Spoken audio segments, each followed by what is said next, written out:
Welcome to the Great Man Within podcast.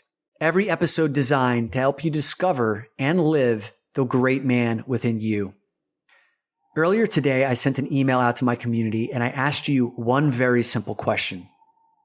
How can I support you right now?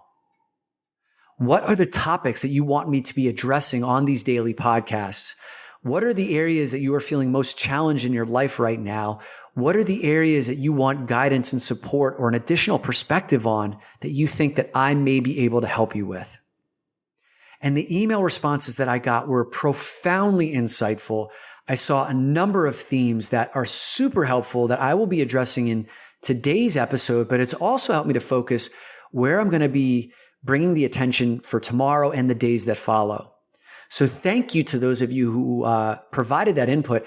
And for those of you who are not yet on the email list, please head over to doinnerwork.com. There are plenty of ways that you can sign up for the email list over there. Even if you go to our resources tab and download one of our free downloads, like books to read for men and leadership books you need to read and free guided meditations, that will automatically put you on the email list. And I am over communicating to you and my community over these coming days because I want to make sure that you are supported.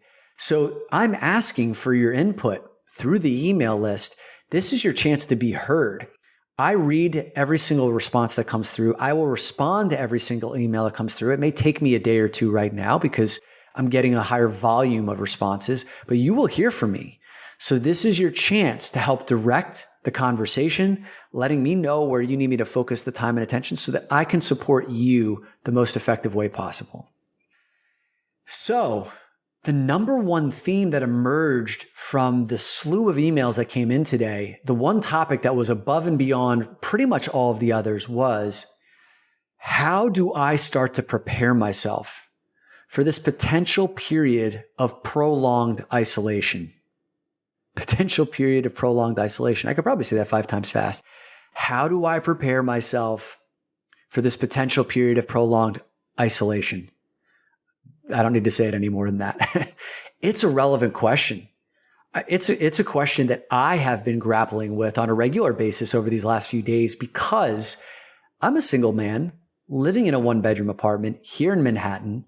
I've committed myself to staying self-contained in this environment. I'm only going downstairs to pick up any deliveries of goods that I've had shipped to me, but I'm not going outside. I don't have a backyard or a cul-de-sac that I can run around to. And I'm feeling stir crazy on certain days and certain times. And so I'm contending with that. I know many of you are also in a similar situation where you live on your own. Many of you also are living in situations where you are cooped up with your families or a partner and your loved ones, maybe some of whom you're not loving very much right now because you're feeling suffocated. Maybe you're not feeling like there's enough space in your life right now. Some of you may have a romantic relationship that's a long distance relationship and you're not able to see that person for an undefined period of time and that's causing pain. Some of you may have someone who's sick right now dealing with this illness that you can't see. Some of you may have loved ones that are elderly that you're not allowed to see right now. This may all be causing you some pain and unrest. And the first thing that I just want to do for all of us to bring us all into this space together is to just say, it's okay to feel the unrest. It's okay to feel the pain of loss or disconnection or uncertainty. It's okay. And I've had to allow myself some space to actually sit with that, to not avoid it, not to try and Netflix it out, not to schedule myself top to bottom and helping other people so that I don't have to feel this. I've actually created some space to feel it and to allow the okayness with that because I'm still dropping into this new normal. Okay, so that's the first thing I wanted to mention. I'm going to be sharing with you 3 ways that I'm going to be preparing for and practicing for this newfound sense of isolation, like being on my own for a period of time. So there are 3 ways I'm going to share with you. Before we get into that, a few caveats. Number 1, this is the perfect time to practice solitude. And someone once made this distinction for me. The difference between solitude and loneliness is solitude, you actually are quite at peace with being alone. And I remember hearing this quote. It's attributed to so many different people, but it said that all of man's problems stem from our inability to sit quietly in a room with ourselves. All of man's problems comes from our inability to sit in a room quietly with ourselves. And this is so true. It's so true. And I mentioned in one of the podcasts earlier this week when I referenced going to a 10-day silent meditation just about exactly 4 years ago right now, that when I had everything stripped away from me, that I willingly stripped away, right? There was no cell phone. There was no television. I wasn't allowed to talk to anyone. I wasn't allowed to look anyone in the eyes.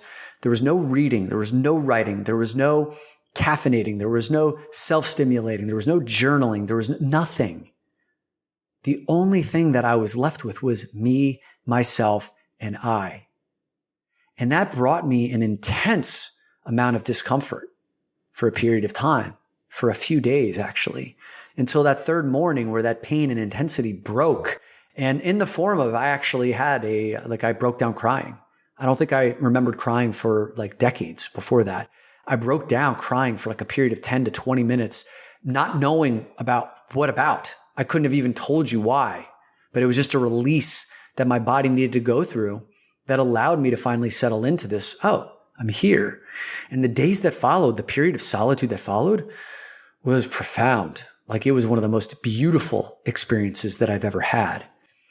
So what I want to offer you is right now, before any of these further isolating protocols come down from our government and tell us what to do, but while we still have some flexibility, because presumably you could still go out to the grocery store and can still make contact, even if you're 6 feet away with someone, like to be in someone's physical presence some way for the foreseeable future. What I would like you to do right now is actually to just practice for a specified period of time to be in complete isolation where you take away all of your outside stimuli, like I did during my retreat, my meditation retreat. So you could practice for a half an hour or an hour. Set a specific time and say, for this half hour, for this hour, for this 15 minutes, whatever it is, I'm not going to listen to music. I'm not going to read anything. I'm not going to eat anything. Maybe I will allow myself to walk around a certain small space, but I'm not going to consume anything. I'm just going to be with me. And I'm going to allow up whatever comes up, including the discomfort. And there may be some of that. And at the end of that period, then treat yourself really well. Have something on the other side of that you can look forward to that helps you to come back in, whether it's like connecting with a loved one, phone call, or in person if they're living with you. You could read something, whatever it is, eat something, do something for yourself. But what I would like you to start doing is to start to practice over these next few days. And the best way that I found to practice this is like first thing in the morning, I get out of bed, my first 60 minutes, I'm by myself. I'm not doing any inputs. That's it. The only input I allow myself is coffee. And otherwise, I'm just doing some meditation, some breathing, but I'm not doing anything else. And that has helped me to start to practice dropping in and feeling at peace with solitude. And the other thing that I read about in some of your responses was saying, Dominic, I can't do this. I can't do the isolation thing. I don't know what your particular situation is, right? So that may be true for you. I don't know. I would also plant the seed that you are far more capable than you can even comprehend right now. And I've just known that from how I've pushed my clients in times where they didn't think they could do it. And I've always seen their capacity expand far beyond what they ever thought capable of. I know for myself personally, never believing that I could sit still for more than 2 or 3 minutes in silence back when I wasn't a meditator, to moving to 10 days of silence and loving every minute of it, not every minute, but most of the minutes of it. You have more potential than you could possibly believe. And it's important that you don't bring the fear of something that has not yet happened into this present moment. We have not been shut down yet. We have not been told that we can't go outside for 2 months. We have not been told that we can't get in our cars. We have not been told that. Now, of course, those may be pending realities for a period of time that we don't know. But if you are bringing that into the present moment right now, It's similar to envisioning yourself like standing over, like on top of a skyscraper and potentially falling off. Like it's not here. It's not in this present moment, but you can literally work yourself up into sweat if you believe that like you're there right now. So it's really important to kind of stay with where we are right now, the facts of the situation, and to go moment by moment as much as you possibly can. Okay. So the 3 ways that I am finding right now that I am navigating this period of isolation that have helped so far and continue in the future, I call these the 3 C's. Number 1, create. Number 2, contribute. Number 3, community. Create, contribute, and community. Number 1, I've been creating like crazy over these last few days, more so than I have at any point in my life. Every day I'm waking up and I'm creating a new podcast. I'm writing, I'm filming videos. I'm communicating with my social media channels more often than I ever have on a daily basis. I'm running webinars for my mastermind tonight and in the future. And what I found through flexing this creation muscle is that I'm in flow. I lose sense of time and space and self. And when we are in fear, when we feel isolated, it's because we are consumed with self, ego, fear. When I'm creating, I lose sense of self for that period of time. Do you get how that works? Like whether you're creating the beautiful meal, maybe you're creating a blog post, maybe you're creating a video, maybe you're creating artwork, creating through dance, creating through whatever maybe you're building something at home. I don't know what like your creative outlets are. Maybe it's been so long since you've brought out your creative side because let's say you work in an environment where it doesn't lend itself to a lot of creativity. You may need to dust off, right? Like your creative muscles and bring that into your daily existence. So think about how you can start to create because that's one of the best ways to lose your sense of self. And when we are consumed with self, that's when we can feel fear and isolation far more than when we are in action creating. At least I found that to be true for me. Number 2, contribute. Over these past few days, I have gotten on more calls with people who have needed support. I have reached out to my family. I have done, like I was saying, some of these masterminds and these webinars. I have been giving of myself far more than I'm typically used to on a daily basis. And again, when I'm contributing, not depleting myself, I'm not emptying my tank, but when I'm contributing in the way that gives me energy and I'm setting the parameters around how I want to contribute. Some people I'm jumping on calls with, other people, if I haven't heard from them in a while, I will trade voice messages with them. Other people, I'll respond via email. Like I'm moderating what feels good for me so that I can make sure that my tank is full. But when I'm contributing, again, I get out of the self mode. And when I am not thinking about myself, I no longer feel isolated. Even though, of course, like on some level, I want physical contact. When I'm contributing to others, that feeling seems to dissolve. That feeling around isolation seems to dissolve. And I felt that many times through the course of today. And the last is this area around community. Now, more and more people are jumping online than ever before. And there are more and more people like me who are circling the wagons around opening up our communities so that people who are not yet a part of one can join. I want to point you to one right now that I may follow suit on quite shortly because I'm inspired by this. Connor Beaton, who Brian is friends with, I'm not as close to Connor. He runs Man Talks, which is a podcast for men, and he has a handle on Instagram called @ManTalks. And I just saw a post maybe an hour ago saying that he's opening up his community. I think it's the Man Talks Alliance for the next 2 months for free for any man who feels like they need support. And so they do weekly calls with their community. I think they're like Zoom webinars where they just talk about like, guys, what are we struggling with?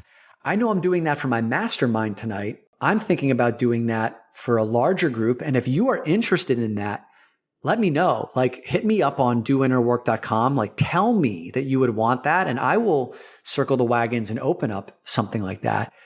But we need community now more than ever. There are tons of thought leaders and community leaders, relationship counselors and experts who are online right now going crazy, opening their doors for you. So all you need to do is search that and take a look at like what's out there and see if anything calls to you. And most people are doing this for free. And there's an opportunity for you to establish the community of people that you want to be a part of. So this is your chance to step up and be a leader.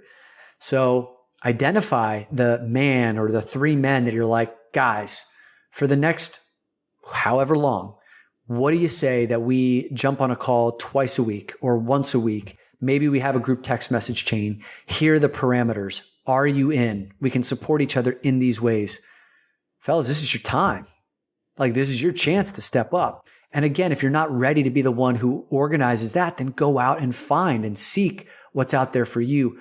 Community for me has been huge because I've got my men's group every Monday night, and we did our first virtual men's group this past Monday night, which was amazing. I had a friend who organized one of these like spontaneous community groups that I got together with last night, and 15 other like brilliant coaches and thought leaders got together, and we all shared our thoughts and our feelings and our concerns. I feel supported right now. And I offer these 3 different ways to you around creating, of contributing, of finding community that will help you to drop in and feel less isolated, to feel less self, right? Because like when we are in these places, we don't feel so much selfness, we feel selflessness. And that's usually the points in time. Like if you read any book on flow, right? That state of being where you're just like optimal performance, right? Selflessness, timelessness, effortlessness. We seek these states of time where we are not associated with self. And creative endeavors, contributing endeavors, community endeavors are all ways that we can lose self. And that will help you to deal with this extended period of time of isolation. So there you have it. If this was useful for you, please do let me know on doinnerwork.com, or if you already have my email address, which is dominic@dominicq.com, then you can just write me and let me know that this worked for you and let me know what you want to hear more of. Until tomorrow, keep rocking.